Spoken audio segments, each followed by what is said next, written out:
Parfois, le destin semble s'acharner, sans cœur, sans âme. Il fait trembler des territoires 1000 fois meurtris par la guerre civile et les groupes armés. Cette fois, ce ne sont plus les bombes qui font trembler les maisons, c'est le sol qui se dérobe et la vie qui s'y engouffre, s'enterre et succombe à jamais. Le nord-ouest syrien est sinistré après l'un des tremblements de terre les plus violents de son histoire. Des milliers de maisons ont été détruites et de nombreux habitants ont été déplacés. La défense civile syrienne, un groupe de secouristes qui opère dans les territoires tenus par les rebelles, a lancé un appel aux organisations internationales pour venir rapidement. Ils sont débordés par l'ampleur de la catastrophe qui ne le serait pas.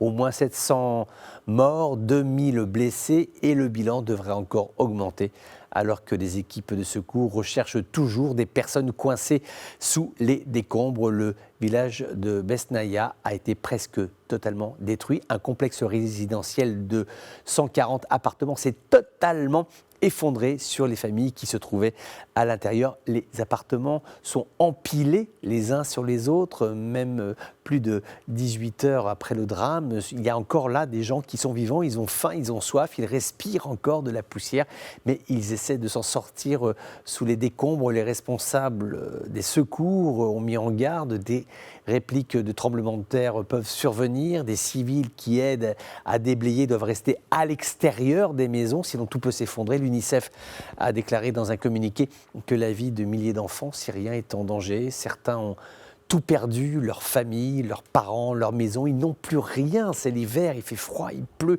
il fait gris, la terre est boueuse. Ce pourrait être là l'autre réplique de ce terrible séisme.